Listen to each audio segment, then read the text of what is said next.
Gambit's train was derailed, and now Fnatic faced a very real possibility. If they can convert Inferno, they are through to the next stage on home soil. They will be playing in the final day. Gambit have got to win the next two or they're out. Indeed, that was such a great performance from Fnatic on train, especially compared to yesterday. It looked like a whole different team. They made the right adjustments, I feel like, on both sides of the map, and they get the job done. They look to be firing on all cylinders. The firepower seems to be in full force. Now they get to go to what's probably their best map with this lineup, which is Inferno. Their record online has been great. They've matched it offline for the most part. It's definitely at the top of their pool. And they've beaten, Gambit on the last time they met, which was at Star Ladder. Now, Gambit does have that head-to-head win against Vegas, but that was the first event this five had back together. So you got to wonder a little bit about that. You think Fnatic are actually, well-positioned to perhaps get to 2-0? They sure are, and I didn't really see that much from Gambit. That was setting the world on fire for me. I mean, Mo had a few moments of solid play with the AWP, but other than that, it was a little bit lackluster. Fnatic had Olaf again, who was showing that Train is really his home place right now. He was phenomenal on it against CLG, even though they lost. He was great earlier, nearly dropped to 30 again, but ultimately it was just too much for Gambit to deal with. Yeah, the CT side of Fnatic there on Train, which is so strong. I think they got 12 rounds out of that. So certainly just well played. Again, they struggled on their CT side yesterday. Today, not the case at all. And again, now they get to move on to a map that they've just dominated online. They have like a 5-2 record or so offline as well. One of those losses did come from Gambit, but for some time ago. For Gambit, Inferno's not bad for them either. It's not quite at the top of their map pool, but it's certainly somewhere in the middle. So they certainly still could have a chance to force a third map here, but the way Fnatic was playing, you really like their chances at this point, and it would be great for them to be able to deliver for the hometown crowd, of course.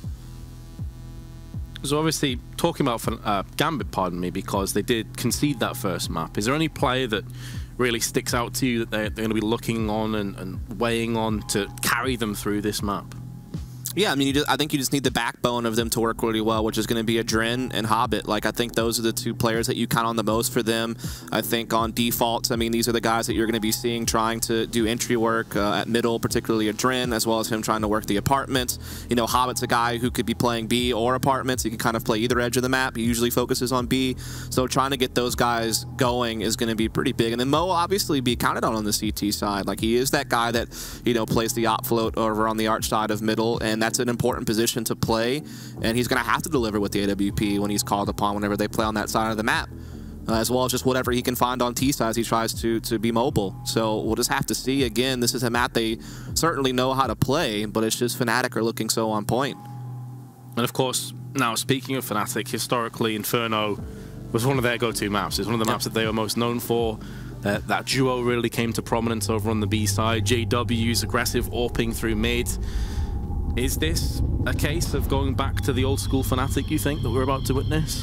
Yeah, I mean, I think it's a little bit different, though. I think Pimp actually nailed this with Vendetta. Their CT positions are a bit different. Crim's now more of a pit player, right? Olaf still plays over towards the B side of the map, but he's actually playing with Flusha, so they have made their changes as well to how they approach this map.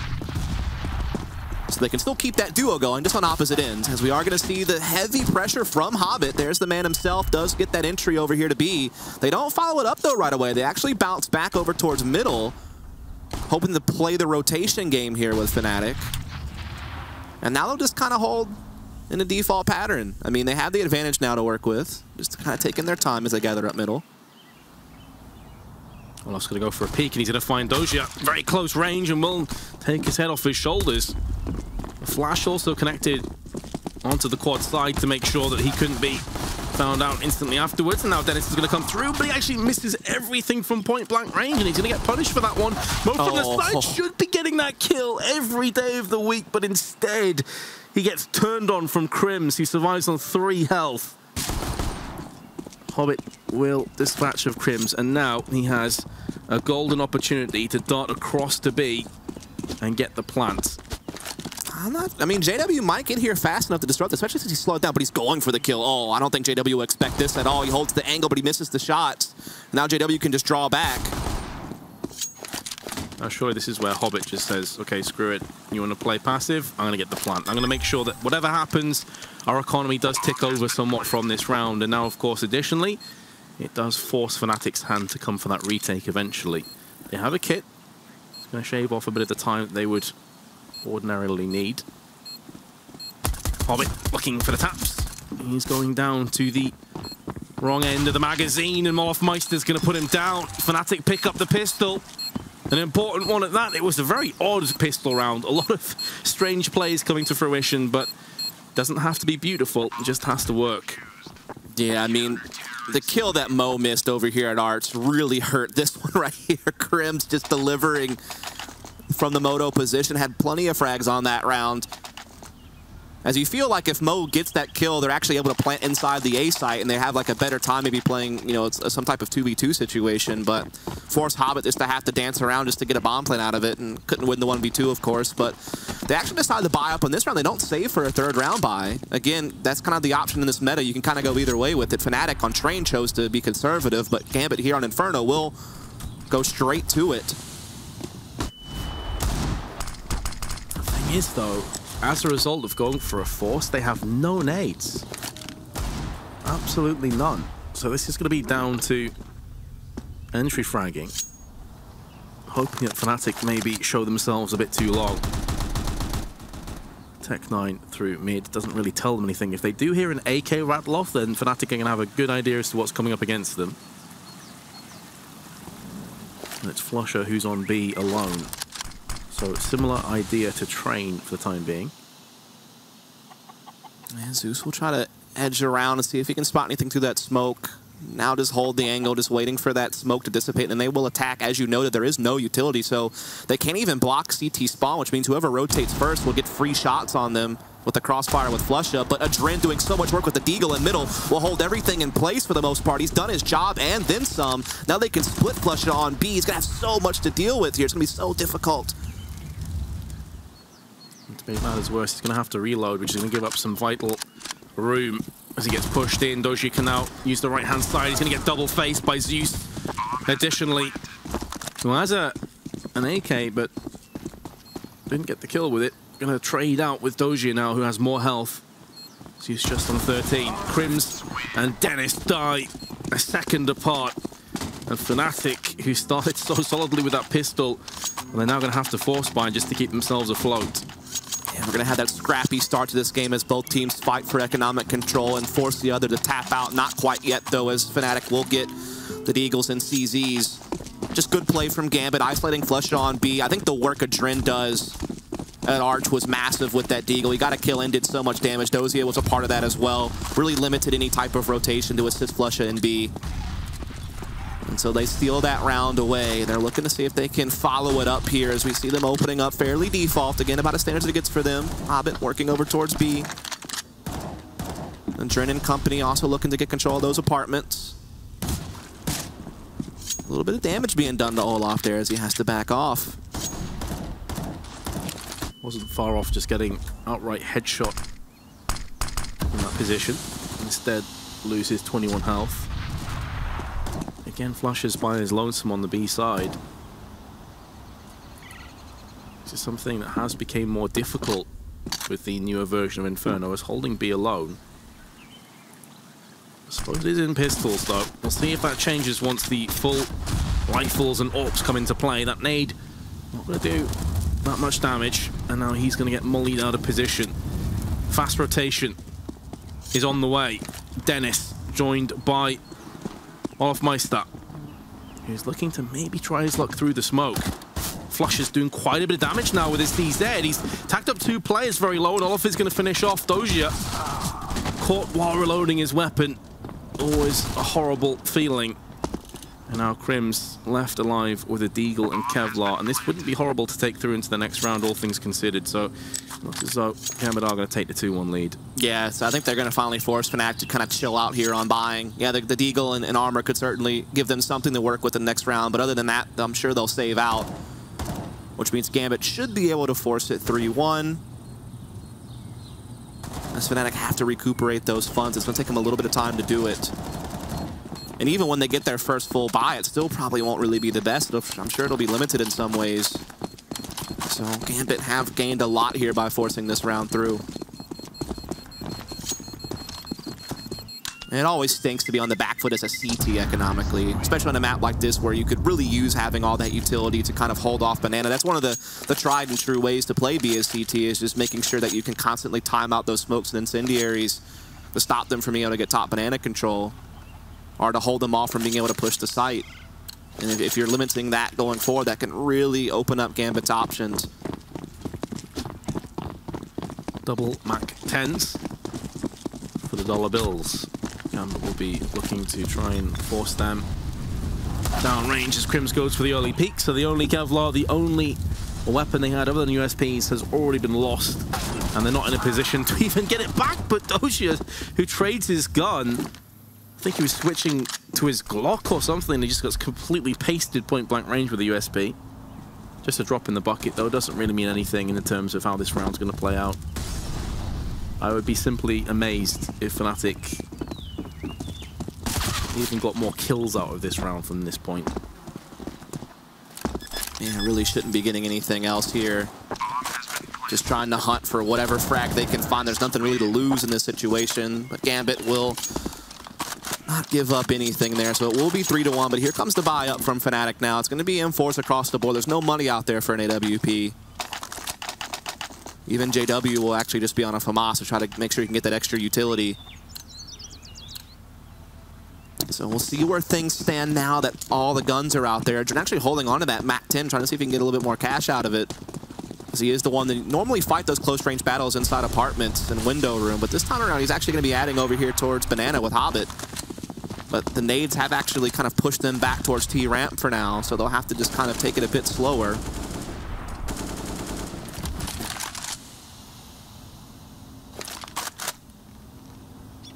Slow, the operative word of this round thus far, although Doja has made inroads into apps. Doesn't look like they're going to push behind it just yet.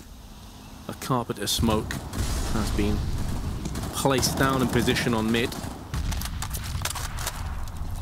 Doja's starting to get some feedback from the rest of his team that maybe Banana is clear as they're looking to push up that inch by inch, meter by meter. Bomb has been picked up. Just under a minute on the clock, and now they're going to start to make a move towards A, but their options are still very much open here, Dust. I mean, there's no information been gathered for either team at this point. Yeah, I mean, they have top Banana control. They've had apartments control for a while, but it looks like they really want to gather up here in middle and try to find something, and they do. That's Dennis out thanks to Mo's AWP, and they'll follow that up, but they're actually dropping the bomb back. They know that they're perhaps pulling rotations, but look at this. JW is not budging. Oh, now he begins to rotate, and again, Gambit taking it slow. They want to keep Fnatic guessing where this bomb is headed. And oh, Zeus might even slip in this CT spawn. This is going to be absolutely crushing a B split. There's no way they have any idea this is on the way. The timing could not have been worse, but now JW's going to make a quick, brisk move. He could catch Zeus in the backside. Now he spots him. He's like, hold on a second, that's a terrorist. Let me take him out the equation. So that rotation isn't quite as deadly as it could have been. 5 seconds left. Doja's got his hands on the bomb, and he's Mo to watch his back. And watch his back he shall. Won't get the kill, but ensures that JW doesn't push his teammate. Looking for the boost, and Olof is going to land the headshot. Doja, 9 health remaining. This is going to take some serious heroics. He picks this one up, going to spray through the coffins. And down he goes. Olof, too solid with the M4. Valiant attempt, but not enough. Fnatic pick up a second. You got to think it's big he picked up on that CT spawn flank, right? If that actually comes through, or if he's able to just hold CT spawn and cut off rotations, that unfolds much differently. So big catch by JW. And so with that in mind, we have Fnatic taking a round back. Still plenty of money for Gambit, though, so they'll get a full buy on this round, including an AWP on Mo. AWP will be in action for Fnatic as well here, as JW will hold on to it.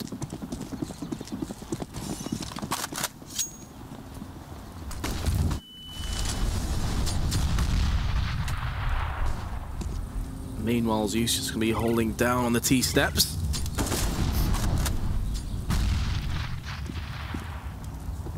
There's Doja that's going to be going through on the app side. Very reminiscent of that previous round, Dust. Nothing really out of the ordinary. Yeah, again, this is what you expect from Gambit. This is how a lot of teams play Inferno, right? This is just the basics. You want to make sure you get a control of apartments. You want to make sure you can get top Banana and leave all your options open.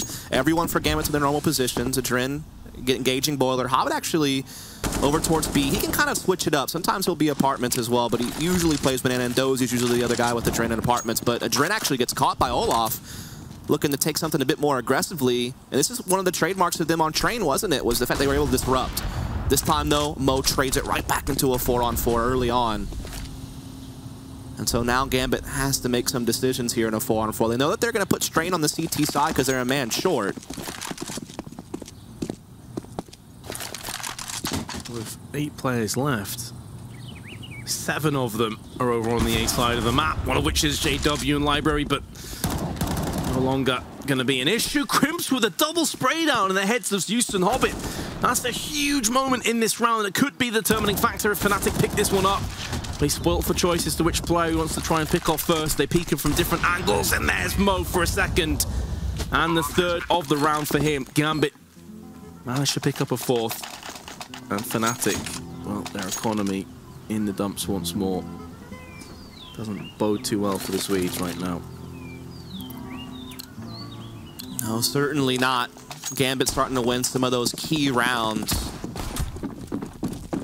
This one was pretty big. Crims almost brought it back in, though. He played that pit position so well. He got a couple of kills on the Moto Rapid, so it looked a little bit scary there for Gambit, but they were able to clear him out eventually and stop anyone else from Library and whatnot to be able to get back into the round. And so now they're up 4-2, and Fnatic low on utility and weapons. Just the 3 P250s in play. Default setup, and so Gambit will just cut waltzing into B a little bit here with Hobbit leading the way with the low-risk weapon. Low risk, but high reward. If Gambit can continue to land these headshots and thread the needle. Looking far better on this side already than they did on Train. A shooting gallery opens up, and 2 players for Fnatic will fall down. Dennis and a P250 facing off against the whole Gambit army. Not going to happen, as anticipated. So Fnatic, I mean, they've been going down with a bit of a whimper so far, but there's still plenty of time to resuscitate themselves, resurrect this CT half. Yeah, certainly still some time. No doubt about that. It's still quite early on in this half, but it's just the money that's a big issue for them. They've lost some key rounds that have really set them back economically. Meanwhile, the bank is building pretty big here for Gambit. And so we'll see a little bit of triple B set up here from Fnatic. So trying to do something a little bit different. They had the nades to actually stack it and run down, but right now they're actually being chased back into the site. Now the nades will come off. Hobbit does take a bit of it, but those nades don't really ring out as well as Fnatic may have hoped for. They do have 3 towards B. There is where the most action is taking place here from Gambit as utility does come in on CT spawn, smoking the cross. Importantly, though, Dennis does have the AK and Kevlar supporting it. Could be a determining factor, and he is now making a move over onto the B side. So they're going to call this is going to be a B hit. Of course, it's no guarantee, set certainty that's the case, especially with so much time remaining. Yeah, the bomb's already drawing back. You can see it going middle. They've felt pretty confident that they've pulled the rotation. They've heard enough gun noises to know at least 2 are here, and perhaps a 3rd. So they're playing the numbers game now at this point. And they will choose correctly. It's just Olaf here with the 5-7. Does a little bit of chip damage and falls back, at least calls that there's some action in middle. This means the rotation will come back, but will it be here fast enough? Dennis does have that AK, and he's getting in the Library. It's really going to come down to if Olafmeister can get kills, and if so, how many? You have to feel last line of defense on the site itself, and he has fallen, and now the smoke is going to cordon off the likes of Flusher. That bomb should get planted momentarily. Crims and Flusher, 2 remaining counter-terrorists, make that all on Flusher. Gets spotted from Mo, going to go back in for second to the P250, and Gambit have picked up yet another one. It was against the Fnatic on an eco. They're going to have a full buy now, but they've got to start making these rifle rounds stick, Dust. They're going to run out of time. JW has enough money for an AWP here. He's saved up for it. See what he wants to do with it. He normally plays over towards the A side. He's actually one of the few oppers I know that love to play lane. Like, normally oppers or B rotators or art side, but he's a guy who could, like, put it out here on the short side. But this time he's actually taking it towards Banana, kind of taking the place of Olafmeister, who normally plays this rotation position. So just trying to shuffle it into a different spot, see what it can find. Unfortunately, JW won't really get a choice to peek at anything. No one's giving him anything to look at over here. Meanwhile, we're seeing some utility spin over towards middle, mostly from Fnatic to hold off Gambit, but now as it fades, they begin to push up. Mo leading the way with that AWP.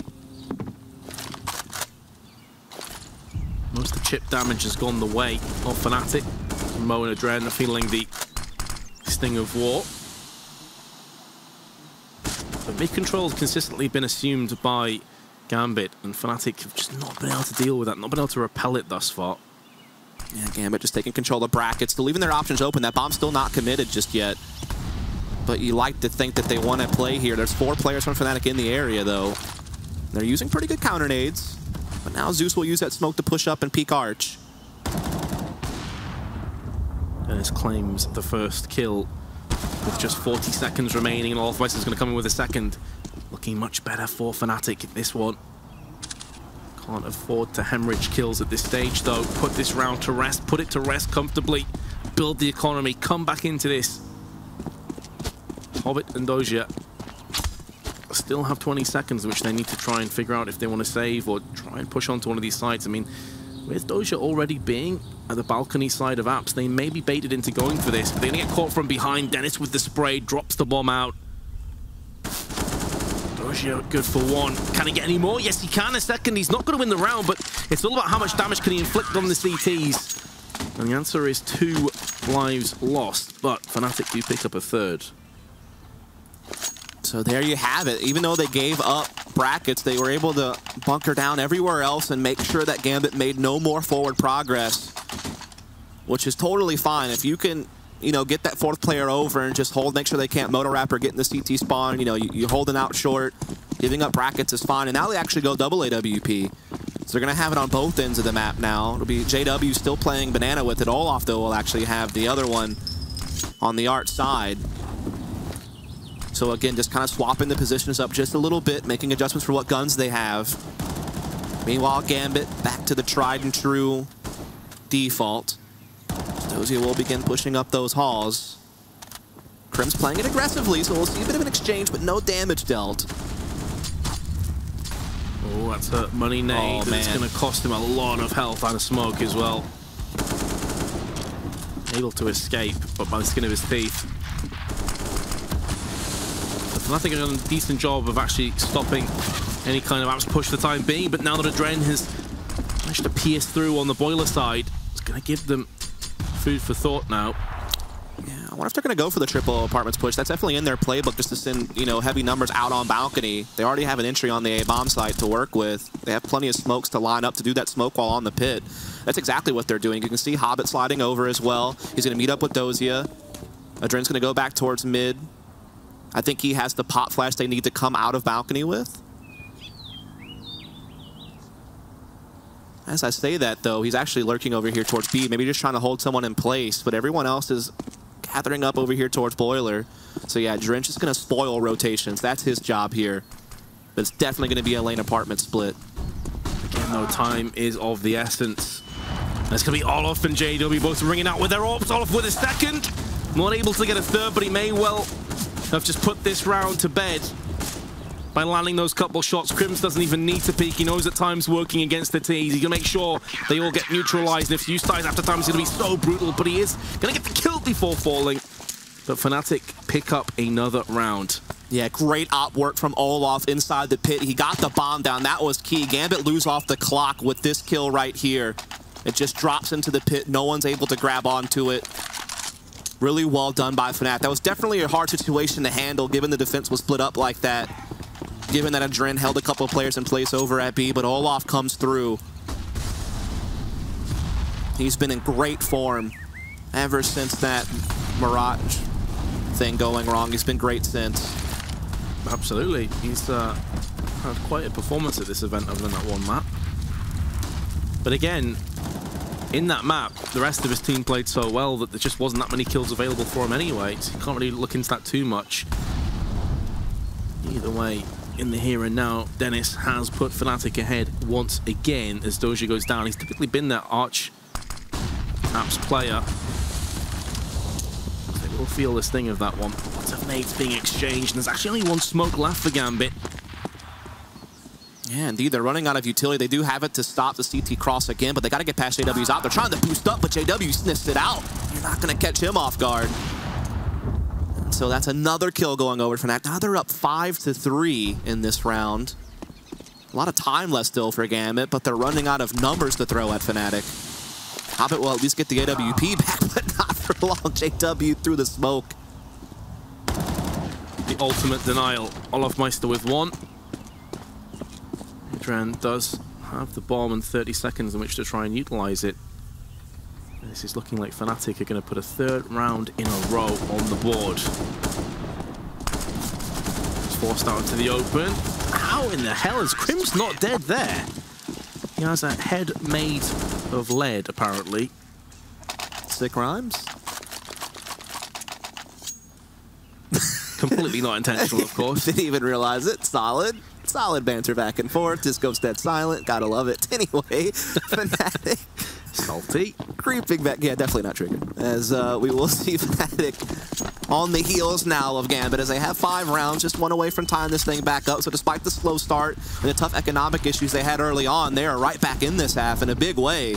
Gambit's the ones that are running out of options. They're on a pretty low buy this round, in fact, when it comes to utility and the fact 2 are on Tech 9s. Again, heavy apartments play to start things off. Gambit have been loving trying just to find action through Boiler and getting brackets. It hasn't made for the most entertaining Counter-Strike, but it has been certainly intense with how slow these pushes have came in for Gambit. They took a commanding lead early doors on this half, but Fnatic have been bringing it back ever so slowly. That Molotov forces Zeus to peak, and in doing so, it's to his detriment. And Gambit are just being reaped at this point. Mo with 2. Optimistic, though, to think that Gambit were going to get anything out of that round, and we're all even once again. Fnatic have came back fully, and Gambit will be into, I would assume, a half-buy territory. Yeah, they're not going to find a whole lot here, and I think the big thing now is that Gambit are starting to, you know, run out of options to play from once they get that map control. Like, yeah, sure, you're getting control of apartments. At times, you're getting top banana. They're also getting brackets, but Fnatic are content just to sit back and let them have that. But then they just defend really well on the sides. Like, they're not really allowing Gambit to break through anymore. Like, everyone's really stepped up, especially since the AWPs have come out. They've done well. JW getting chased down here, but he's going to get bailed out by Flusha. Well done. Good team play there to make sure JW stays alive. Again, not much in this round for Gambit. And they're already a man down as well, so Fnatic looking to perhaps take the lead once more. I don't think they've had it since the pistol round, basically, so this would be big for them. Yeah, you are spot on with that. When the pistol instantly got broken, and ever since they've been trailing, this would be a much welcome change of pace. Doja down and out, Zeus and Mo.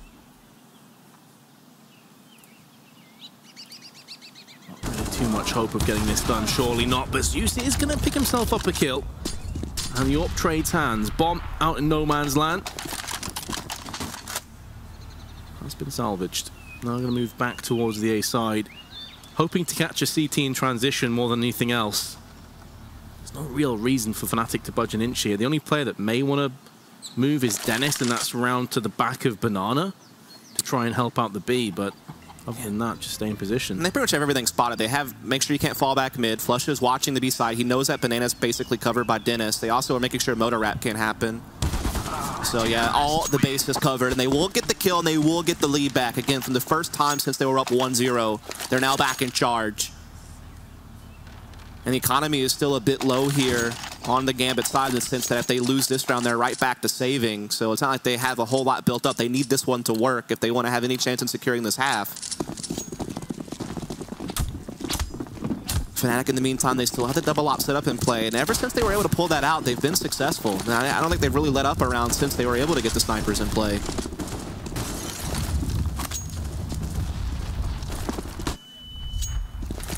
Back to the standard setup from Gambit.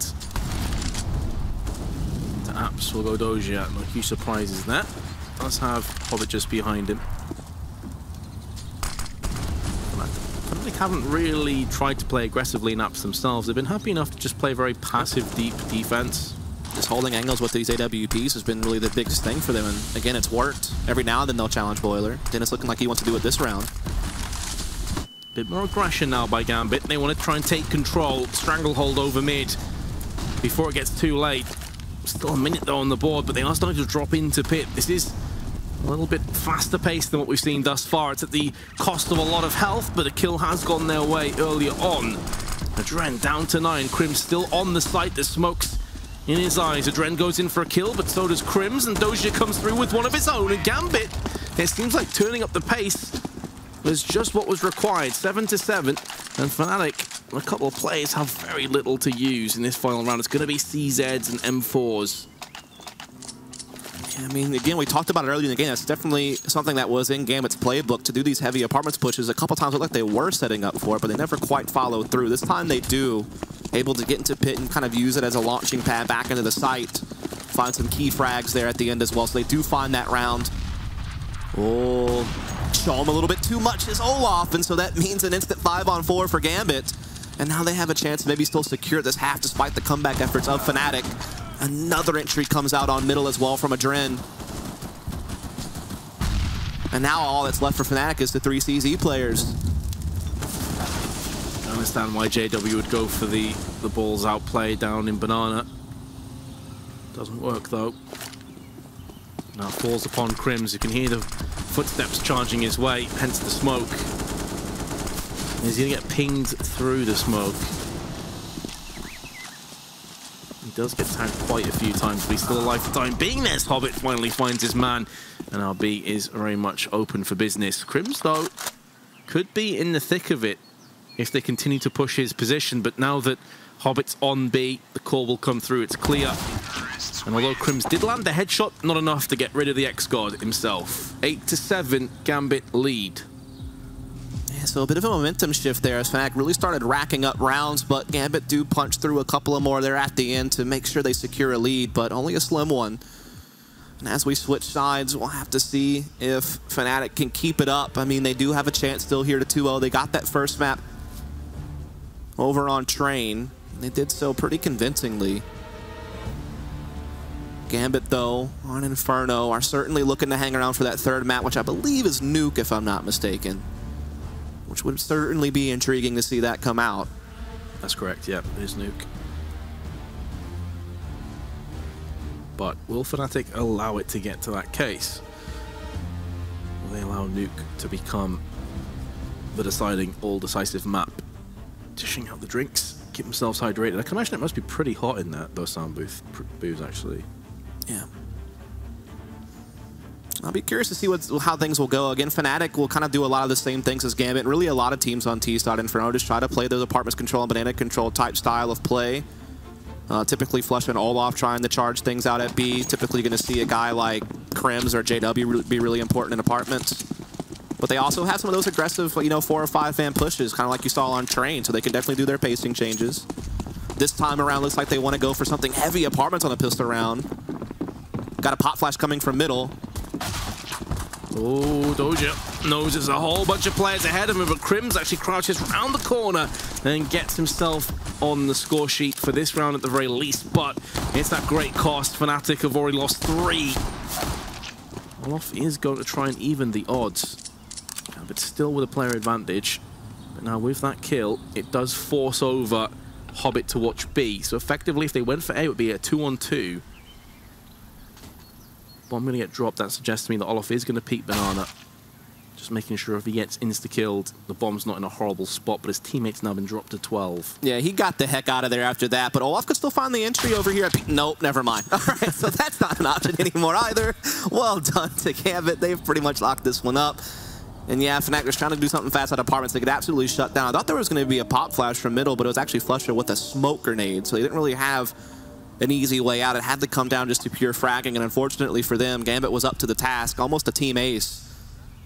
Only Zeus not able to find a piece in this round. And obviously Flusher will see what he can do, but the chances of a bomb plant are practically 0. Yeah, I mean, we're already talking like the round's kind of over, but that's because Flusher's got 12 health, and he's about to push a site where there's 2 players waiting.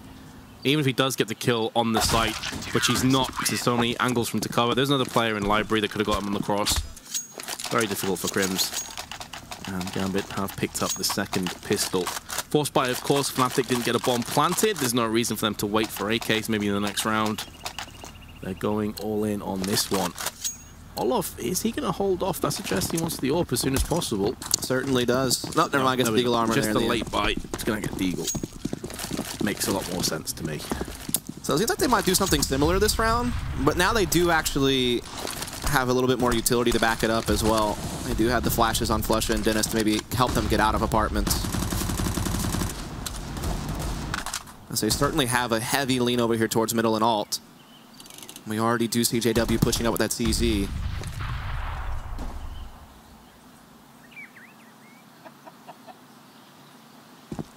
Looking to return the favor of Fnatic. This is pretty much how Gambit set up the majority of their T rounds. Yeah. Throw mid sides. Used about to see action. UMP. Pretty solid choice for this position and this moment in time. A lot of players up in his face. He's only able to get the one and didn't do a huge amount of damage to the oncoming terrorist train through on arches. That is going to be a worry for the rest of Gambit now, who are very much isolated from one another as two teams of two effectively. Yeah, now with them controlling CT spawn, they can really limit what Gambit can do here. They just need to try to find a pick on one of these sites. They're trying to send Flusha around apartments, see if he can find it. Double pit set up for Gambit so they can really maintain a wrap in apartments pushes pretty well. And they even begin to see a Dren rotate, who now clears out CT spawn for them. So not bad for Gambit. Doja needs to get this kill. He's going to come back out into the open as Mo dispatches of JW. There is actually a bit of team wounding going on as well and amongst all of the chaos, but the bomb's going to get planted with Hobbit on the retrieve. He needs to try and retake this site. No kit, but he's got here in such brisk amount of time that if he can just get himself the kills, he's got more than enough time on the board now. He's being tagged up from Apps. It's going to be Flusha who's being the nightmare for him to contend with, and Crims up on the box is going to get it done. A huge tick in the box for Fnatic as they break Gambit right back again. And this is almost an exact copy of how the first half started, just in reverse. Fnatic won the pistol, Gambit beat them, and then they returned the favor again. So Gambit into a force. This is such a good position to be if you're Fnatic. Yeah, again, they just did so well to handle that double pit setup. Again, that can be so hard to deal with. You saw Gambit trying to get a little bit aggressive and pushing out pit with the smoke on the edge, but it gets thwarted by Fnatic. And now they're just one round away from tying this thing right back up, and Gambit won't have too much to say about it. Just upgraded pistols and armor themselves, but we know how dangerous they can be. Certainly Fnatic has proven that time and time again. Always kind of historically known to be powerful in low buys, but this time they're the ones in the advantage. As again, they're just looking to get control of apartments and top banana, so default stuff here from Fnatic, not unlike Gambit. Just playing the basics of Inferno, again, kind of the staple of any T side.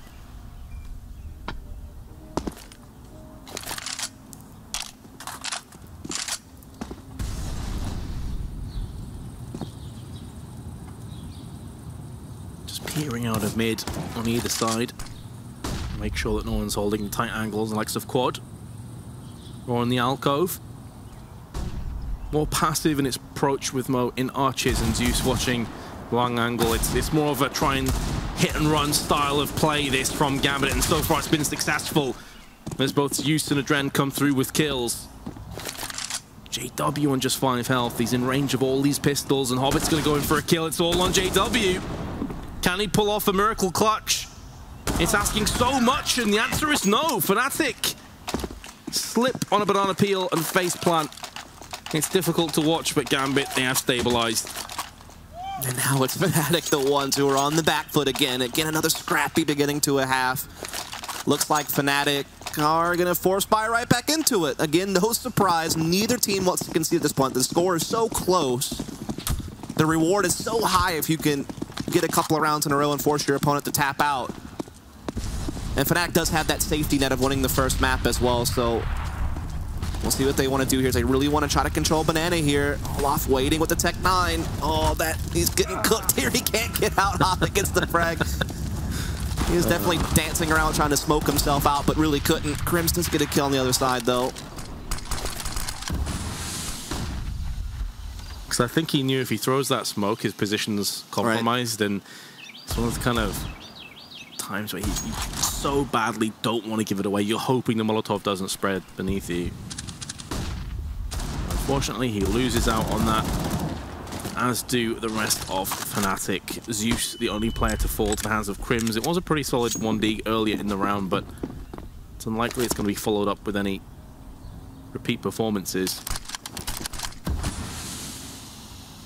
Gambit's already pushed straight down into Banana on the logs.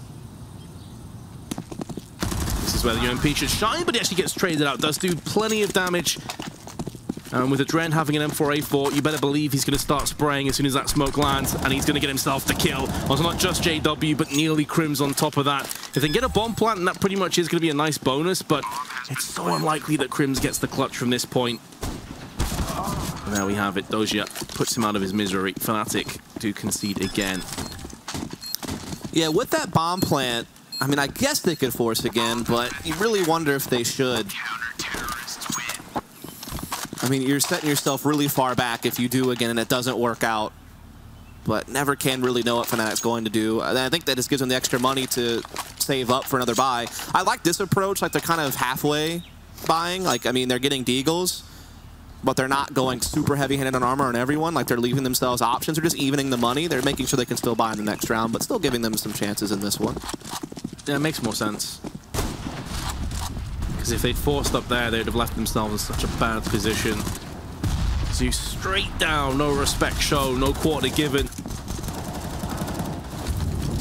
And this half buy has seemingly been completely ineffective. Crims gets the drop onto Zeus. It's not a second kill in it for him. 4-round lead has been established. Yeah, just an aggressive push down middle here from Gambit, just trying to get in Fnatic's faces, knowing that they were vulnerable, and it does pan out.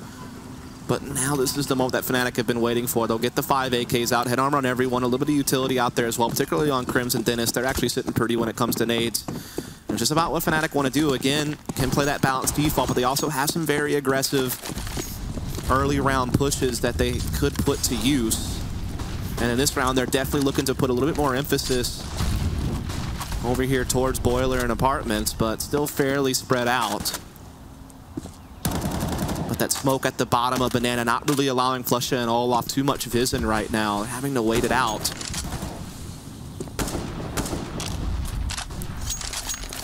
Yeah, it just feels like Fnatic are being slowly and gradually suffocated on this map. They can't really free themselves up and get too much going for them. They've already used so much utility as well, and they still haven't really gained much ground for it. So that really limits what they have to work with on the actual execute. I mean, don't get me wrong, they still have the standard smokes to, you know, do the banana play with smoke CT spawn coffins and things like that, but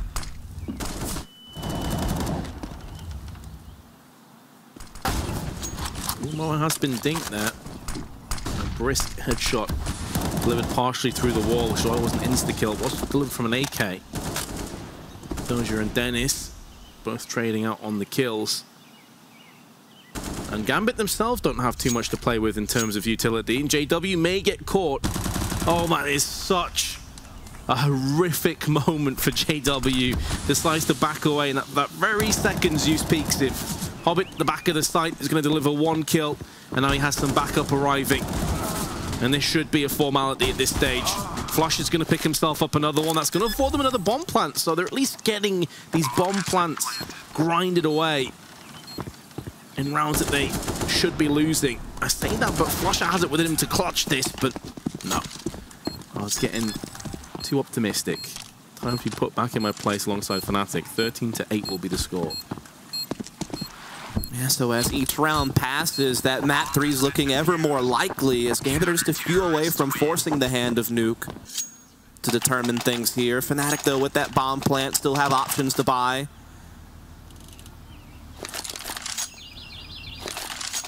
And we'll see the AKs come out on 3 of their players. UMP on Olaf, so they've bought all that they can, but it is limited, of course, even more so than the last round. So we'll see if they have any life left in them or if Gambit's going to lock things up here as, again, putting some pressure on Banana early, and they get both opening frags. Well, this map seems to be going the way of the dodo for Fnatic. That's an alarmingly fast rate. Mo slightly off on the flick. Not that you can really blame him. Heavy smoke in his eyes. Zeus, who's down on T steps. Roles being reversed here with the CTs aggressing on the terrorists.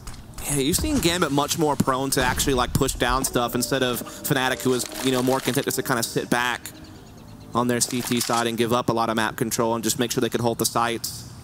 Gambit have been much more active. And now it's a 2-on-4. Make that just JW now, having to try to clutch this alone. Probably has a good chance to get Hobbit here, but oh no, the smoke will stop him from having to come out, so maybe not even going to get that.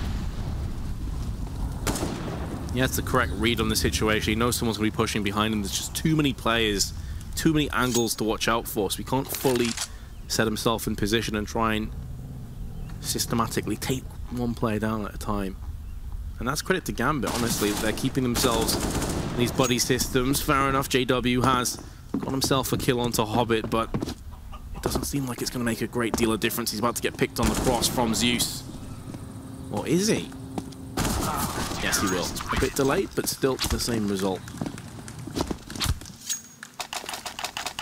So we're drawing closer to nuke now as Fnatic is running out of time for the 2-0. Again, they're kind of in just a 4-spot to survive scenario, so you'll keep seeing them buying as they keep racking up loss bonuses. They'll be able to continue getting small buys like this, but one of them's going to have to work here soon, otherwise they're out of this. Gambit have done well to hang around in this series. Great work from really all of them when you look at the scoreboard. No one really lagging behind. Gambit having a solid map of CS.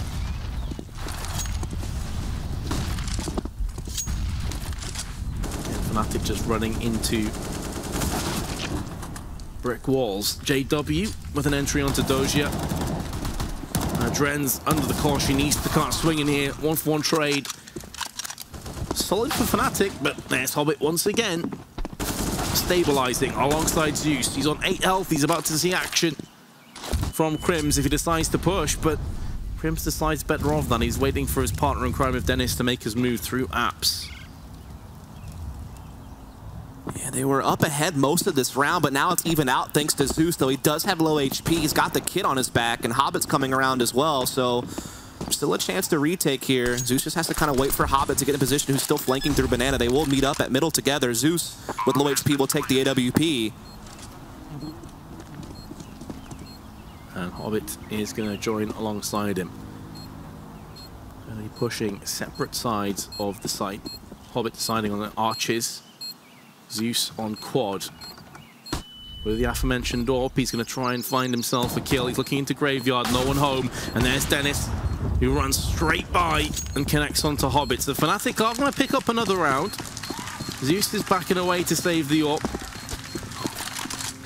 Keeping the dream alive for the time being, but it's hard to see how this half has gone so far, that they're going to pick up another 5 or so rounds after this. Certainly, the odds are still stacked against them. It's really Gambit who are sitting in the position of comfort right now. The backs of Fnatic are the ones that are up against the wall, but that will at least keep them hanging around. And because of that, they're actually able to get together a much better buy in this round, right? I mean, they'll have all the AKs. They'll have utility out there pretty well off also. So, I mean, this is actually a pretty ideal buy for Fnatic now. They're finally working with something. Triple banana pressure coming out of Gambit, though, very early on. They're looking to get fast, and Mo will actually push past the nades and get out here and get the kill. Oh, man, that's a slap in the face to Fnatic. That is a drop kick to the plums right there. If you're Fnatic, you're finally starting to get some momentum. I'm just going to put you through smoke and wreck you and also escape. GG, well played. Thanks for trying. That certainly does give you that lower stomach pain, I am sure, as Fnatic still trying to see if they can bounce back with some middle control, and Crims at least evens up the numbers, but not after Zeus responds. It's trading back, though, thanks to JW. A lot of chaos, but it leads to a 2-on-2 where Fnatic actually have full control of the site, and they can plant no problem. And now they just have to play the post-plant hold, and Olaf actually in perfect position to cut off the mid-rotation from window room. And they knew this because Mo was the player that got the pick on Banana, and Hobbit's typically the B players. They knew they could go straight for that plan, able to recuperate and set themselves in solid positions. This is an angle that you're not typically going to check that Olafmeister's in, and he's played this to perfection. Their timing on point. And again, for the second consecutive round, Gambit try and save the AWP. Fnatic will strike again, getting up to double digits. What a hero JW is right there. That was looking so grim whenever you see what happened at Banana with Mo's AWP and the fact that Zeus was able to light up that lane push, but then JW comes right back out of apartments. He gets into a 2-on-2, and they shut it down. So that's 10 rounds now for Fnatic. They joined the double digits club, and they're only a few away from forcing a tie. And I mean, money is starting to get a little bit low here on Gambit. Don't get me wrong, there's still definitely some money floating out there. I mean, Mo has an AWP plus money to drop someone. There's definitely money on Zeus. So there definitely can be some dropping going around in this round to make sure there's a full buy to contest Fnatic, but money's still so low on guys like Hobbit, Doji, and Adren that you really have to think this one through because you got to think about the long term. Yeah, and even though they'll be able to afford this round, as you say, it's more about the next one. If they were to lose this, then they're in a position where they're likely equaling. And I'm not sure if Flush has misread this situation and he assumes that there simply isn't going to be much funds on Gambit. But he's gone for a Mac 10. Now, they can rummage together a pretty decent buy. It may include a couple players without head armor, and that's where the Mac 10 will shine. But I do worry a little bit for Flusher here if they're not able to rummage together a full-on purchase. I also wonder if Gambit even wants to drop guns. Like, do they want to make sure they have money for the rest of the half? And, you know, in case Fnatic starts winning a couple of more rounds, you don't want to get forced to save late. So maybe you could see them be really conservative here and just drop some upgraded pistols to some of these low-money players and just try to play around the op in, like, CZs or something like that. That is a good point, yeah. I mean, they have... Obviously, you guys can't currently see, but they've got 6.9k on Zeus. Mo's got an AWP and Kevlar, of course, that he was able to save in the previous round and has 5.3k. But then you have Adren on 2.9, Doja 2.4, and Hobbit 1.9. And it's actually an issue right now, a technical problem, which is the reason for the pause going on a little while longer. I think players deciding that they want to go use the bathroom. Or at least that's what they're typing in chat. Apparently they just couldn't wait. Luckily you were able to yesterday in the 5 overtime game, but not the case here. So had to tie a knot on it though, to be fair. It was getting close towards the end. Oh, okay. I've been told the players aren't going to be going. All right. We'll see what happens. We're just going to play this one by ear. It's still a developing situation. We're bringing the latest news per our sources as it comes to us. Oh, man. I mean, this one was looking like Gambit were going to force nuke. It was all but there. They were right at the doorstep. But then all of a sudden, Fnatic have woken up a bit here on this T side. They started to put some rounds together, and now they actually have Gambit in a tough economic situation that they have to really think through. I think you may hit the nail on the head, though. I mean, obviously, it could go either way, but now that you've mentioned it, this could very well actually just be an eco with maybe Zeus dropping a few pistols, maybe Mo drops a couple of pistols, in which case Flusher is just ahead of the curve. You know, that Mac 10 could very well be the farming frenzy that he was looking for. Yeah, it's not like they have that much money sitting over there either. I mean, you figure if Gambit somehow wins this round 15-10, one round loss bonus comes in, they're not sitting that pretty, actually. I mean, they'll buy up what they can, obviously, but it wouldn't be anything near what they have now. But I've just seen Mo drop an M4. All right, yep, so they're going for it. They are going all in on this round. So I'm curious to see, is that Mac 10... There's no lack of head armor. That Mac 10 could be a real concern now for Flusher. Of course, there's no way of him knowing this, and it can still rip through armor if you're close range. They may assume this is some kind of an eco. The flashbangs are on point, and it's not going to be necessary, because Flush is straight through in the blink of an eye. Like the flash, he just appears. A 1-for-1 trade actually will probably favor Fnatic. They can now try and rummage their way over on the A side of the map, where Zeus is waiting on archers. And Doja in pit.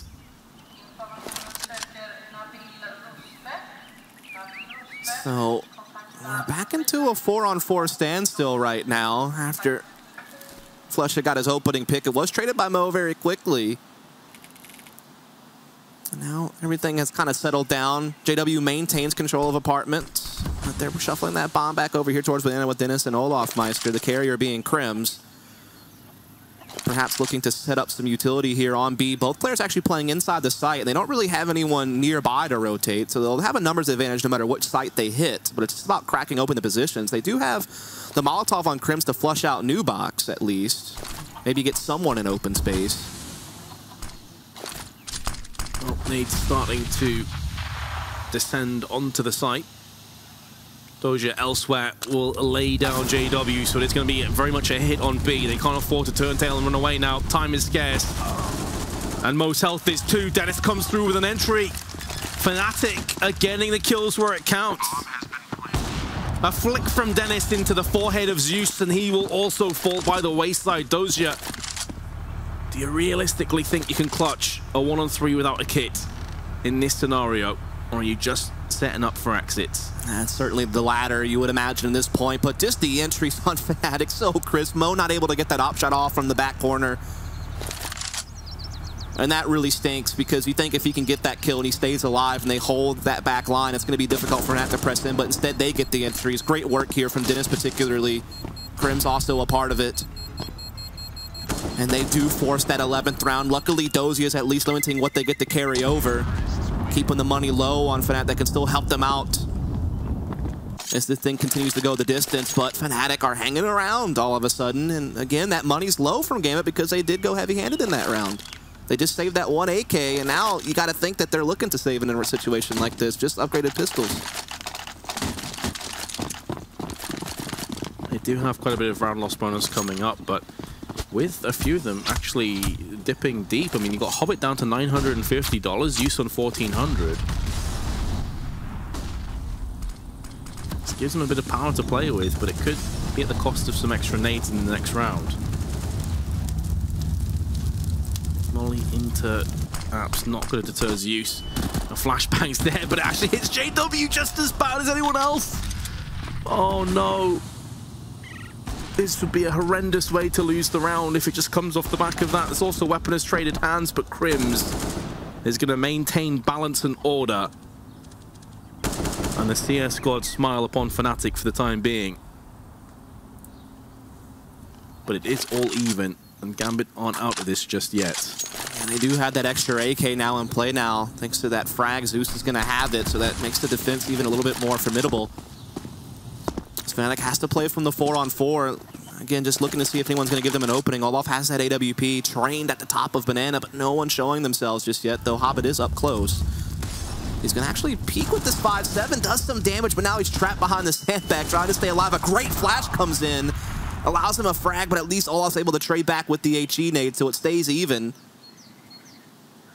But the AK armor players are the ones that are still alive for Gambit. They're leaning towards B. They're trusting Zeus just to kind of hold A alone.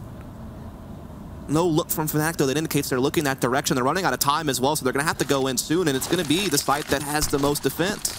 Only 15 seconds. It just takes a stray spray to take Fnatic out of this. Doja biding his time, waiting at the back of the site. Mo's going to come for a kill, but Dennis actually lands the entry, and Mo is so close to being knocked down that he can't afford to re-peek. Fnatic have escaped the issue of a lack of time, and Zeus gets out-traded. That should never be happening. I'm pretty sure Olaf had a nade out when that started. Oh, you got so many bullets in there, but he just needed one more. He didn't get it. Olaf stays alive with 15 HP, gets the respawn frag, and so now it's 12-14. 12-14. And so now Fnatic are just 2 rounds away from tying up Gambit, and now all of a sudden Inferno is no longer a foregone conclusion. Fnatic are certainly posing a threat. They're knocking on the door. That 2-0 option still sitting out there, and Fnatic are doing their best to ensure that that's in fact what happens. Olaf does lose his life there in the end, so it does again limit what they're carrying over. Forces a lot more rebuying, but the money is there on most of the players. Meanwhile, Gambit, I mean, look at this. You lose this round, you've got nothing when Fnatic goes for the tie. So, I mean, this is a round they must win if they want to hold Fnatic off. And see, herein lays the issue with going for more of an investment in that previous round. They only have 1 kit. Zeus only has 1 smoke. The rest of the team does have plenty of firepower, but it's not quite the maximum purchase you'd be looking for. Of course, it could be more than enough. They just need to land the kills. 14-12. Gambit's favor, but considering at one point this looked like Fnatic were just spiraling out of control and we were heading to nuke, things starting to get a bit more interesting, a little bit more intense. It's like Fnatic are looking to try to control brackets here. They put that smoke up to block Zeus off, but Mo still holding an angle on Boiler. He still might be able to find first blood if they peek him a bit too much. They're certainly throwing some noise down here at middle, but still no commitment just yet. But most of their attention is laying on this side. Bomb still down outside window room, still plenty of time. Still do have Olaf posted up with an AWP at Banana as well. JW is going to land himself a kill. That's why you expect to see a flash or a smoke precede the peak. May not end up mattering though. Trent does come back with a pretty vital kill, but it may not be enough to stop this bomb from going down. It's going to take a little while longer. It's still transitioning through. Sideoff's going to drop that now so he can keep himself in the back of pit with the AWP. Dennis goes for the plant, and now Hobbit and Adren decide, well, we're tapping out of this. We don't want any part of it. We still have rounds as a buffer. And the Fnatic bring it back one round closer. That is now going to be 5 in a row. It was 14-8 at one point, and now Fnatic have nearly equalized this up. Yeah, it's just these two guns being saved. There was really no chance for Gambit to retake there. Not at a numbers disadvantage with no kits, and really the only utility they had was that one incendiary from Hobbit. So thinking of their economy, this was definitely the better option, and so they will allow Fnatic another step closer. This next round, they'll get what they can. It'll include these 2 rifles at least. But Fnatic are really building some momentum now in a key moment in this game. And remember, elimination is on the line for Gambit. They lost the first map. I mean, they want to try to, defend their title. Obviously, they won out in Austin. They weren't able to make it out to Tor to defend there. And we haven't really seen them playing a whole heck of a lot, to be honest. I mean, they didn't have any games since DreamHack Austin, in fact. Like, they've kind of gone quiet when it comes to official matches for quite some time. And so a group stage elimination here would certainly hurt. Especially in the manner in which it would come as well. Having a real chance at both maps, but losing Train Mo is going to dispatch of Dennis. All he required was the elbow peeking out. Zeus has already done most of the work anyway. It's a great way to kick things off from round 28 though, when so much rests on this round. Absolutely. You allow this round, Fnatic ties it up, and the money's low on Gambit. That gives them actually the advantage to actually take series points, so that was a big kill to get from Mo. Fnatic not able to equalize yet, as they are split up still, just kind of keeping it default, but you see that they're coming off of apartments already. With about a minute left on the clock, they are starting to gather up here at Banana. They do have the smokes to block off CT spawn and coffins. They have the Molotov to pick one spot to clear out on the B-bomb side itself, but this extra rotation from Gambit is in play. You already see Mo bringing the op over to assist. So this could be quite damaging for Fnatic unless they can just get through brute force alone, but they're going to do so at a disadvantage.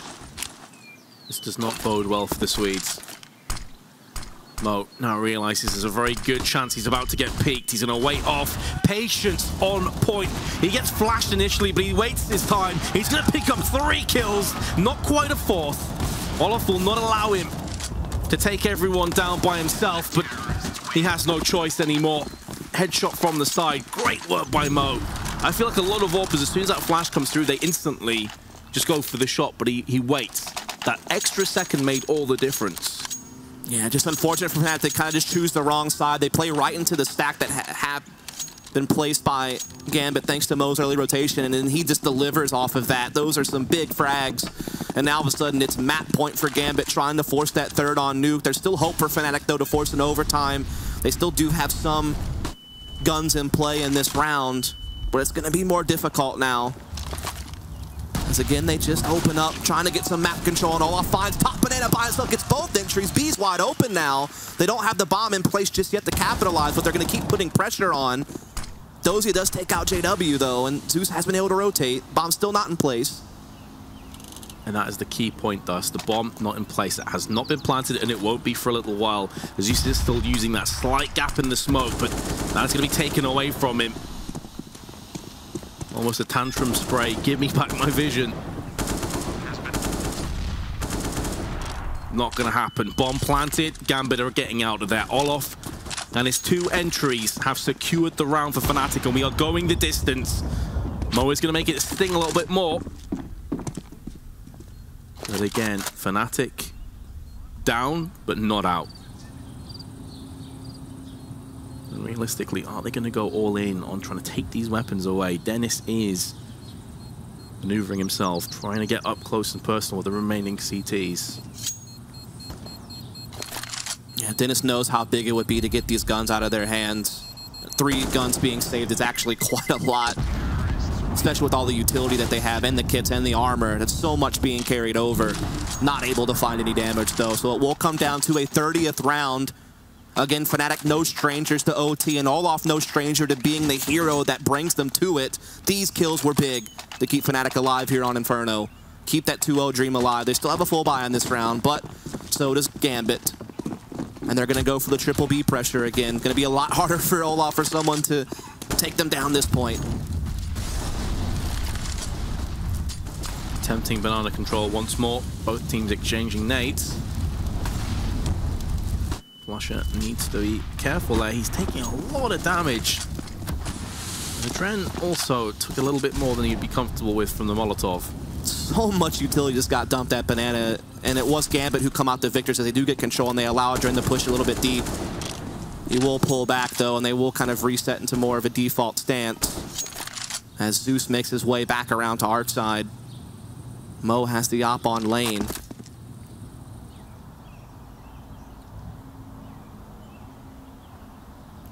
The silence is deafening until we start to hear the smoke connecting on the floor. Flashbang's out. Mo's been here time and time again. This flash is going to land in his eyes. Goes for the instant shot, but no one's home. Quad gets mollied. Dennis notices no one's sprinting out. That side is clear. Flashes also connecting from Gambit, but they're not able to capitalize. So a lot of utility that's being expended and not much in terms of results. Now, the start of the round, that may definitely help the terrorists, but now we're getting towards this stage where time is such a huge issue. They've got to start making some of this stick, and the bomb is still dropped out in mid. They have to come back, pick that up, and go for some entries. It's going to be Flusher that's putting off a lot of the influence over on the other side of the map, but Olaf and Dennis are both coming in for kills, and it looks as though this bomb is going to get planted. The Fnatic really pulled this off from 14-8. They're on the brink of taking us to overtime. Certainly looks that way, doesn't. Only 2 members left for Gambit, trying to make the retake happen, but Adren's already out all on Hobbit. He's doing a lot of damage, but the trade back comes from Dennis. And so there you have it. Fnatic, they forced another overtime in this tournament. They were the losers of it in 5 against CLG on Train. That's why they're here today, but now they have a chance to fight the 2-0. They still have the safety net of a third map if this doesn't go their way.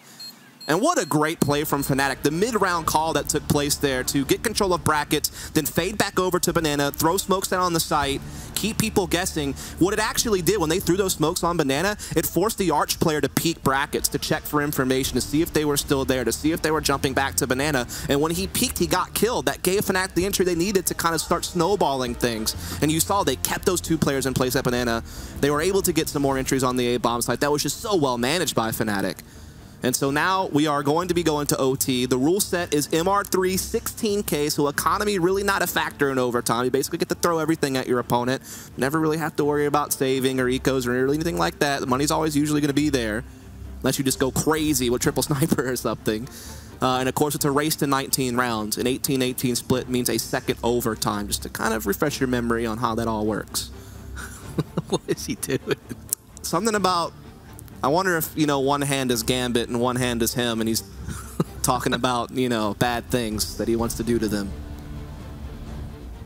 Flusher could not look any more impressed. He's just done. He's just out of my face.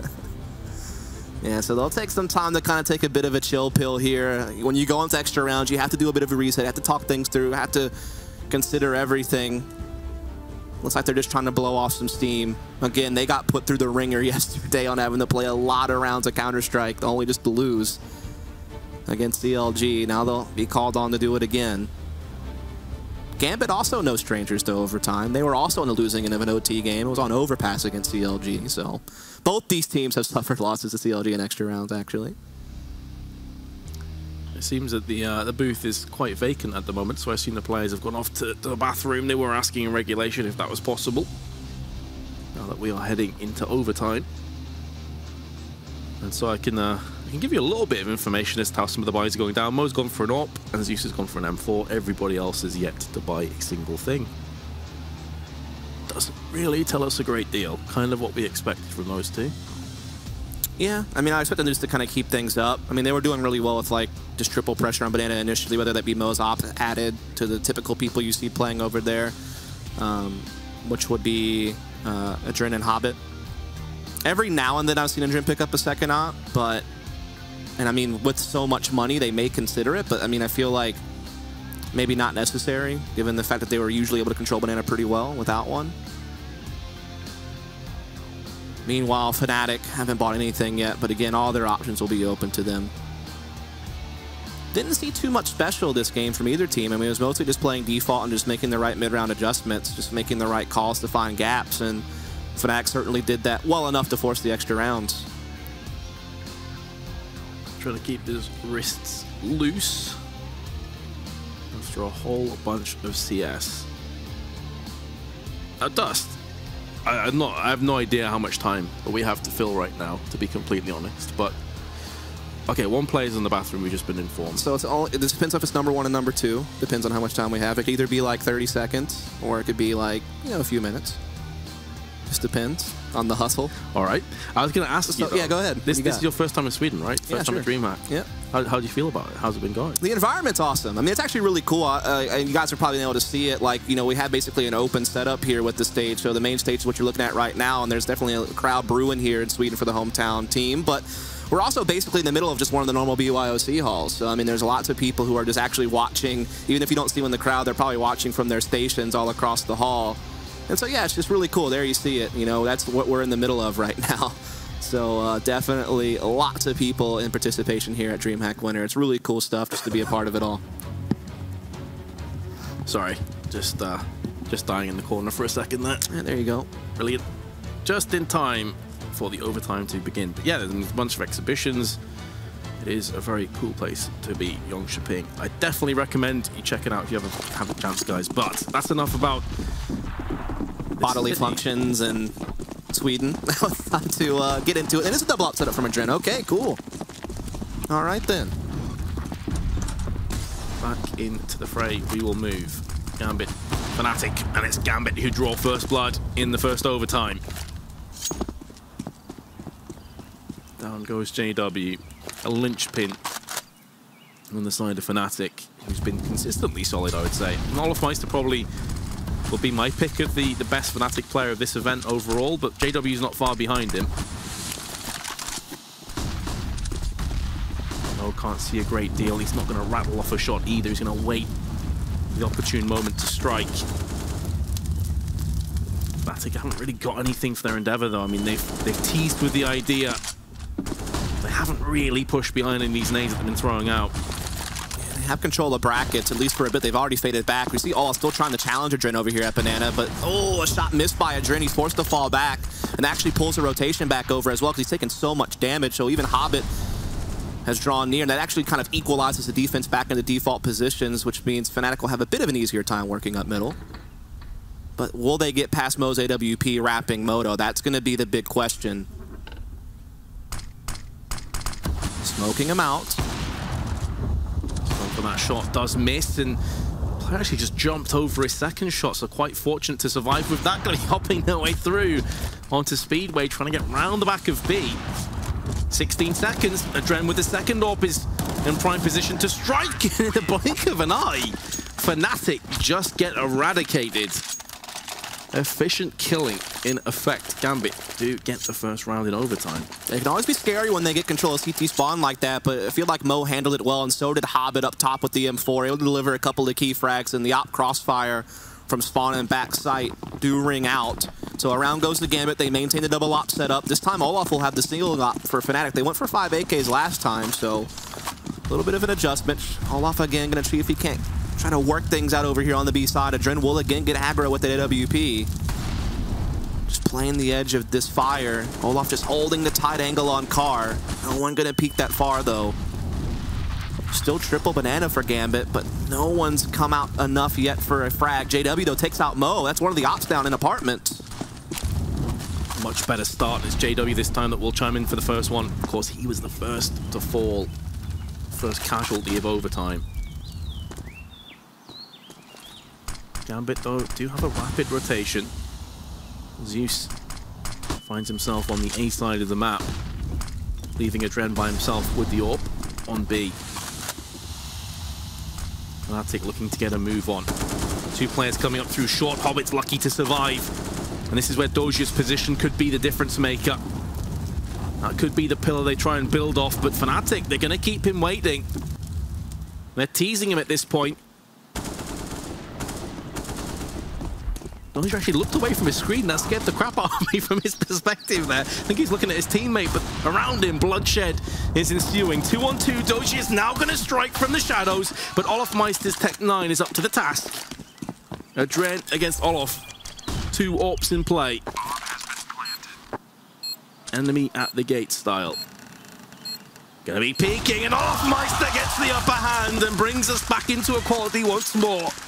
Adren never looked in that one. And Olof, the way he's been playing, you definitely wouldn't bet against him. So Fnatic responds right back to Gambit, evening the score back up again. Olaf, so huge on this moto wrap right there with the op, pulls out the Tech 9 as well. Finishes it off there on the end. And again, especially in overtime situations, Olaf's been so big for Fnatic. It was really the reason why they hung around a lot of that against CLG yesterday. Again, ever since that tough time on Mirage against C9, he's been so on point. That's a big round to win for Fnatic, thanks to mostly his efforts. As again, double op still in effect for Gambit. That 16K start money means that their economy not too rattled by what's been going on. Who will take that 1-round advantage switching sides is the question now. Again, a race to 19 is what we're looking for. Boost going to be taking place. We actually haven't seen this used a whole lot in this game. Yeah, maybe once or twice, which when you consider that it's a pretty powerful position, quite surprising. One of them that springs to mind is when actually a retake was coming. They tried to boost over the smoke. It can be used in different ways just to make sure that you bait for it properly. Like, you know, pull their attention on the lower side. You know, if you have someone jiggle peeking CT spawn, for example, which is going to be a Dren here with the AWP, you think that's the main guy you have to worry about, and you can kind of bait them into that boosted player. So that's what's trying to happen here for Gambit, but Dren's kind of getting pushed off. Meanwhile, Fnatic still haven't really showed their hand just yet. They're just maintaining control of apartments, but Mo holding off brackets, taking Dennis down, so that's going to deny a lot to Fnatic. And he even finds JW in the apartments. This is devastating, but Crims is at least responding. Yeah, Mo able to land the shots into center mass and knocks the terrorist packing. And now Crims with a spray control. Able to drag this back into another tag team duo of Crimson Flusher, Hobbit and Adren. Now Hobbit's going to be playing solo for the time being, and he's going to get caught. Adren surely has been heard running up mid, and there's Crims to take him down. Fnatic will be taking the lead, 17-16, and it's just the individual efforts from Fnatic. It was all off in the previous round. That time it was all Crims saving the day. It was looking so grim when Mo was popping off those op frags, but then all of a sudden Crims just rolls out with some really big frags. Here's the 2 of them, even able to get this pit player with the reset on the aim. Doesn't even need to see more than really just a sliver here to finish it off, as well. As soon as Adren comes around, he's down. And so big plays from individual players give Fnatic the edge. The 2-0 still sitting out there now. From 14-8 to 17-16. The first time that Fnatic have been in the lead. I want to say since maybe the first pistol. It's been a long time either way. 3 AWPs in play, 2 on the side of Fnatic. This has been a reoccurring theme. We saw this a bunch when Fnatic were in CD side just a few moments prior. That is very true, and they had a lot of success with it. JW controlling the banana side. Olaf will have it over towards Arch, and that was really kind of the key to getting their CT side rolling, was these ops doing so well. Hobbit testing the waters against JW. JW misses the shot, but there's no real follow-up to chase him down, so he'll just get away. And also the spam kill in from Flusha. That has to hurt if you're a Hobbit. Gambit, I mean, they're in a situation at this point, Dust, where they're facing the very real possibility of being knocked out. Yep. Fnatic winning Train on the brink of taking map 2 and progressing through. Dennis, an important trade, does go the way of Gambit, but Crims is there to pick up the pieces. Mo with another one, the trades back and forth. And once again, no huge surprises. It's 2-on-2 and Mo just flicking off Flush's head. Didn't know what hit it. It's going to leave a mark. JW now. Bomb has been planted. Trying a sound cue as if he's going towards the quad side. That's going to keep Doja interested. But now that he hasn't peeked, they can have half a mind. They could be archers, but they're actually both looking here. This affords JW a chance to actually rummage his way towards the site. Of course, that's only half the trouble. He has no idea where these two terrorists are, and now Mo's position is known. 17 apiece, though. JW is put down. Yeah, big play from Mo right there. Especially that op frag he gets in library on that wrap. That was the key. He's been so big in this now. We talked about how he's having some issues on train, but man, has he shown up on Inferno for his team. He's been the guy well out in front, getting the impact frags the bulk of the time. And those kills up Arch side were massive. That ties the game right back up 17-all. Double op still in play for Fnatic. Same positions as well. JW continues to try to hold Banana. Olaf continuing to try to see what he can do on the A side. This time he'll actually approach it from Porch rather than the Arch side. So trying to shuffle his position up just a little bit here. Also putting down some utility, trying to deny Gambit early access to brackets. Some damage has been dealt at Banana. JW's been taken down a bit, so is Flusha. So a little bit of chip damage going off here. Softening up the defense on this side. Mo on the prowl, wants to pick up his 40th kill. That's how dominant he has been so far. JW, very much the same thought. In the back of his mind, just wanting those frags wherever he can. Wants to open up, break the deadlock. 50 seconds left. All 10 players remain, albeit some of them in better shape than others. 2 players slapped on the site itself. That's Dennis and JW. Or Dennis and Crims, pardon me. JW's now making a move from the B side towards A. Thinks better of it. He's going to be caught in position as Hobbit is running interference. Olaf not too far off with that attempted flick through the smoke. But now he must know that CT is teaming with terrorists, and he's found out firsthand as Adren gets sent packing. Zeus back with a kill of his own. Only 10 seconds remain. Olaf point blank range. He's going to have to make this orb shot stick, but instead he's going to move out on that opportunity, and Zeus comes through with one of his own. Dennis on the site. Can he stop the plant? No. And it's gone horribly wrong, but Fnatic are going to win the round. It's just simply put, Gambit get timed out. What the hell? Yes, Zeus came off of it and had to pull out the Tech 9 to go for frags, I believe. He was trying to plant in the center of the site, so he was not able to get the bomb planted. So despite the frags were going in favor of Gambit there towards the end, they just weren't able to secure the bomb plant. The most important part, if you're a terrorist, is... Oh, as Olaf stops it. Oh, JW, my bad. Okay, so that's exactly what happened. All right, so key cat frag from JW. Thanks for the replay. We didn't see it from his perspective, so I wasn't quite sure what happened there, but now we know, and now it's 18-17, and all of a sudden, Fnatic 1 round away from 2-0ing this series, from getting the playoff spot, the Challenge Immortals tomorrow, as of course the other one's already set. It's going to be CLG SK on the other end. But can Gambit force another overtime? That's the question now. Again, default setup, but a little bit heavier presence towards B.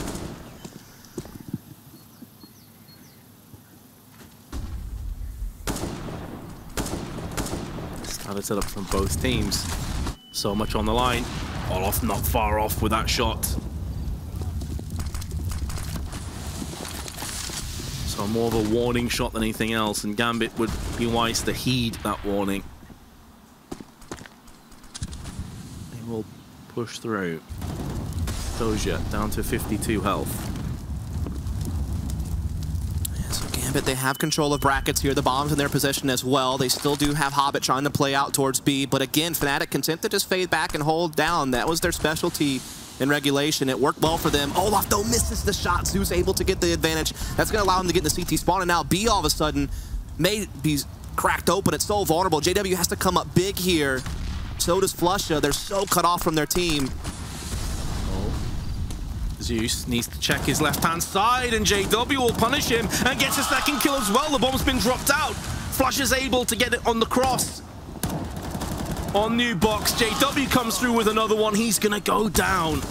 And how fitting it's down to another 2-on-2 and Dennis gets the double spray. Fnatic have done it, 14-8 behind, and they end up winning 19-17 to knock Gambit out 2-0. They are just showing their perseverance right now. They had a shocker yesterday against CLG, but they battled their way back through and they found their rightful place in the playoffs on home soil. Took Train relatively convincingly. This one, it took a lot of extra effort to come back and force an overtime. They had to do an extra round. They don't even need the map 3 safety net of Nuke. They get it done in 2, and they will move on again to play against the likes of Immortals tomorrow, as it will be CLG taking on SK on the other side. And I'm sure we'll get to hear more from the guys over at Gambit and Fnatic on stage here in just a moment, as well as our analysts. But I do want to let you know that we have another new partner here at the DreamHack ASTRO Open this time around. It's going to be Boomio. Definitely make sure to go check them out. It's a great way to learn how to do some of the things you're seeing on screen, as well as be able to, you know, get more efficient warm-ups by being able to do duels and pre-fire setups. And they're always adding new stuff, as well as cool coverage and insight with interviews from the players. So definitely make sure to check that out. But yeah, we will soon hear on stage from the victors themselves.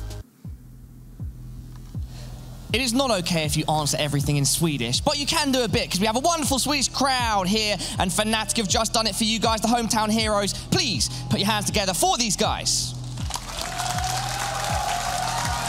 It was a fantastic performance by the team, but Olof, on that second map, you were joint top fragger, and you came back from a huge deficit. What was the mindset on Inferno when you were down that far? Well, we know that we have a really strong Inferno, and especially a really strong T-side, so we were always like believing that we could do the comeback, but at the same time we were like, we should have done a much better CT side, but we always believe because we have a really strong Inferno side. Yeah, I mean, coming up against Gambit, a team that have really established themselves to quite a high degree over the last year or so, at least over the last 8 months. Were there any particular sort of game plans that you guys were going to utilize, or did you kind of just focus on playing the maps as you would usually or optimally? Well, we kind of didn't expect these maps, but we're really happy with the maps that we got, and of course we scouted every map, so we know how they played on every map. Jumpy did a really good job, and we were well prepared for them, but yeah, we were well prepared. Prepared indeed. And talking about Jumpy, could you tell us how he helps you guys prepare, what his involvement is in-game? In-game, like, he doesn't do that much in-game, like during the game, but before the game he does the most work. He scouts the other team and tells us what to do, and like kind of like small details, and also he helps us a lot with the tactical side and more during the practice. But here during DreamHack he maybe helps us out with attack. You should try this one, but nothing more than that. Awesome. I mean, going forward from here, you are our final team going through to the semi-finals. Your opponents are going to be Immortals. What do you think of those guys? How do you guys stack up player for player? Player for player, I mean, it's an even game, but we're the conference against them. We played them in Dallas like 2 weeks ago or something like that, and it was a good game for us. So we feel really confident against them, but we need to prepare good and respect them because they are a really strong team, as they showed against SK. Indeed, and it seems at this event all their players are kind of carrying some weight, and KNG seems to be stepping up in particular. Any idea how you might counteract him? Is it going to be yourself with the AWP JW? I don't know. We haven't fought that long. I need to come up with a game plan this evening, but we have played him before and we shut him down before, but he's been playing really good lately and he showed that he's a really good player, so we got to respect him. And in regards to kind of preparing on a day like today before you have to play that semi-final tomorrow, what does that consist of? Have we got a sign there? What does it say? Are you the real 017 Keto? Could you explain? I mean, is it a meme that's going over my head? It's a guy from FPL that we make fun of because he had 017 in a game, but he is a really good player. Don't forget that, but it's a fun, just like banter. Of course, of course. Anyway, so going back to the question then, preparation tonight, what does that consist of? How long do you spend on it as opposed to just focusing on rest? Well, we need to go back, eat something, talk about what we did like good in this game and what we did bad, and then Jump is going to look through all their games and all their maps, and we will have a game plan ready for tomorrow. All right, final words with you as always, Olof. I just want to thank you. This crowd here in Sweden is always amazing to play in front of you guys, so thank you so much. There we go, guys, do not go anywhere. We still have a final segment on the Corsair analyst desk, but that will be it from myself and the players on stage for today. Alex, what a matchup.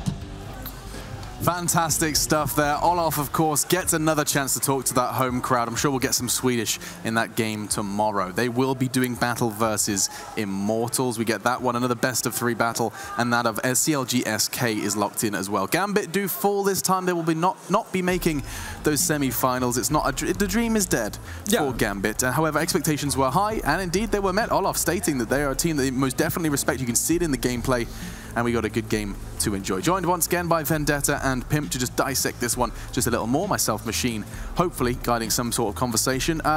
Jacob, I'm going to start with you and just open up by talking about Train, because admittedly it feels like quite a long time ago. But we did see what looked to be a very swift Fnatic start. We thought this was going to be okay. Never mind the 3-map discussion. You stated Train is a must-win for Gambit. Yeah, and they didn't win Train, you know, that hurt them. Obviously, it was a great start for Fnatic. Yesterday, we saw them play against CLG, and the CT side didn't seem as strong against CLG, to be honest. And it seemed pretty good today. Like Flusher yesterday against CLG, he was holding inside very well, and he pretty much locked it down alone. But it wasn't enough yesterday because the backup was not there, and the whole like game plan for Fnatic, stacking the right sides and putting the players in the right position, didn't really fit into the way CLG played. Yeah. Differently today. It felt like they learned from yesterday. It felt like, especially JW were a little bit more mobile, Olofmeister were more mobile, and the whole CT side just seemed more synced in, I'd say, which were a tough time for Gambit, who usually have a decent T side on Train as well. And can you quickly elaborate on what Flusher does so well on that side? Because he's playing that solo. That's not an easy job for a player to do. It's probably the toughest spot on Train, you know, and what he does so well inside is staying alive. He gets a lot of information, and when he gets that, instead of overextending, he stays alive. So it's not necessarily about kills. It's not necessarily about kills, and there's always a balance to it, because sometimes you have to play it more aggressively, you have to go for the kills, you have to change it up, and it feels like Flush is just the master of inside. You have the only player you can really relate to is Sipnix from Astralis. Those two guys are just the two best players in the world to play inside on Train, which is such a vital position, because often you're led by yourself inside, you know. So if you can't hold it by your own, then you basically screw over your whole team, which Flush doesn't. If you guys at home, you're playing Train, and your responsibility is holding inside, those are two names from Pimp himself. Check them out, Flusher and Zipnix. Keep your eyes on those boys. Those are the demos to watch. In fact, Jumpy's going to be watching some demos later on. Vendetta, what do you make of this? But we'll kind of focus on Inferno now, because that's where the battle really started to heat up. Yeah, no, it really did. Fnatic really loves their overtimes. Good God, they do. Yeah, they definitely do. And again, Fnatic not necessarily, you know, having the best start to their half. Kind of surprised to see that they didn't get more out of their CT sides. Again, we talk about how, you know, with the Banana always being a focal point on that map, how you'd normally expect teams to play extremely aggressively towards that side. We didn't see SK necessarily do it until like far into the game. The same thing goes for Fnatic. They have more of a passive approach to it as to how they want to handle business, and I think that's definitely some room to grow there for Fnatic there. Sure. And even, you know, on the T side, it didn't necessarily like look that confident from their end. Olofmeister stated that they're pretty content with how their T side works normally, but they struggled for a long time actually getting any sort of opening frags. I think it took about into like 7 rounds into the second half before they actually got or won an opening duel. Sure. And still, they're even like, because they're Fnatic, they're able to win rounds even, you know, from the deficit. Yeah, exactly. Even though they're playing from a 4v5, but obviously like the further you get into a tournament, that's going to be less and less likely. So there's definitely stuff that they need to work on if they want to make it one of their staple maps like it used to be. Right. I mean, yeah. Let's just return. Olof saying that they're very happy with their Inferno. Specifically, he's stating their T side. Yeah. Was there anything catching your eye on that T side on Inferno? Yeah, one of the most important thing, and which usually is one of the most important thing on the T side on Inferno, is how the app guy actually plays. And in that case, it's JW, and he's insanely good. And you can again relate to Sipnix from Astralis because he plays the same position. You have to be very careful with the way you walk out apps, and you have to be very annoying in some sense. And, so like boiler, balcony. Exactly. Right. You gotta like walk out. You gotta you gotta be annoying in apps. You gotta show your presence without like really showing yourself as a body, you know, because you can't get killed up there, because then they know it's clear. And JW did that very well, and he also got out and he got kills. You know, he revenge fragged the guys running in from short, and he just played that perfectly. And if it's so important, you have a guy up there who understands how to do that, and it seemed to me like JW has that fully under control. That combined with Olofmeister again stepping up when like it was needed the most. Gambit it's overtime? No, oh, like, here I go. Gambit on match point, and then Olaf goes in and like he gets 2 entry frags, he gets in, he gets a 3k in the round after as well. It was just like Olofmeister being Olofmeister, and that's it showed glimpses of what Fnatic can and what they used to do, but it still needs to get more consistent. It's kind of crazy when you do see it. You know, there'll be 2 rounds or 1 play, and you just see like they can still. That's what I'm talking about. That's the Fnatic that really has kind of forged quite a dynasty in, well, a multitude of games, but CS:GO for us here at the DreamHack Open. Let's get our closing thoughts because Gambit are departing. Let's kind of reflect upon them and their run. We can bring up the groups just to remind everyone how they got to this stage and how they will not progress any further. But if you do think about it, Gambit, they started versus CLG, and I mean, they did get kind of handed a sandwich, a specific type of sandwich. I will not use the vocabulary on air, but 19-16. It was a really, there has been an abundance of overtimes. That just kind of is testament to how close some of these games and how these groups have played out. Yeah, no, definitely more of a competitive group than I would have expected going into it. So yeah, no, I mean, from the get-go, I expected Fnatic and Gambit to go through. One of them are going home right now, and it's off of the back of, you know, an overtime loss for Gambit. But it's been a bit of a wild ride, honestly. Gambit probably could have had a better start to it. They did say themselves that they had a bit of a slow start versus CLG, but I think, you know, for what we saw for the rest of the tournament with the 2 best-of-3s they played, otherwise that was more towards the level we can expect from them, because they didn't play a bad game, even though they go down 2-0 to Fnatic. That's, you know, that's not like necessarily that's a slight towards them. Absolutely not. A big squad to be feared as they do continue to grow. Immortals, Fnatic then, and CLG SK are your games tomorrow. Ladies and gentlemen, that will be explosive. CLG have been doubted every single step of the way, and now they face their biggest task yet. There will be doubt both in the air, in the crowd, and at home, I'm sure, but I'm looking forward to seeing what they can bring again. North versus South America. On the other side, our next game, another best of 3, we're going to be getting to see none other than Immortals. They've already bested SK, and so they face an all too formidable opponent as well. This is going to be fun. And that's, of course, what you have to look forward to tomorrow. Final words. You spoke about Mo. You were like, keep your eyes on him. He's a very, very, in your words, underrated with the AWP.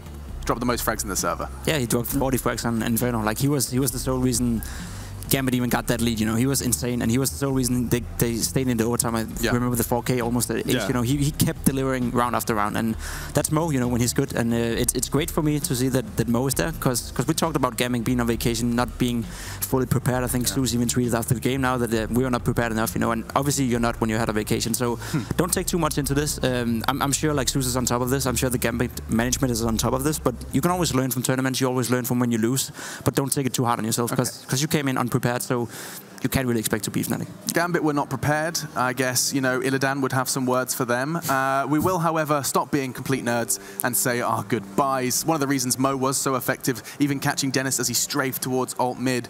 And indeed, the word of the week is Strafe. That is the app that's supporting us. You can check it out here. Everything esports in the palm of your hand, iOS and Google Play. Follow your favorite players, follow your favorite streams, and keep up to date even with the stats, all in one place. You go grab that on your phone while we do go ahead and take an extended break as we go ahead and get some shut-eye. You do too. I know CS is amazing. 1 more matchmaking game, maybe 2, and then go get some sleep, because you have to be up for the best of 3s tomorrow. We will be crowning a champion of the DreamHack ASTRO Open 2017 live from DreamHack Summer tomorrow. Please do join us. Thank you so much for hanging out with us, guys. It's been a pleasure. And if you are chomping at the bit to join us for some Counter-Strike next time, you're wishing you were here in that crowd, Malmö, come join us. It's another trip to Sweden, and you can get the tickets below. It is masters.dreamhack.com. That's where you're going to head now as we do take a nice extended break. Tomorrow, it kicks off. 2 more best of 3s and 1 grand final. We look forward to seeing you there.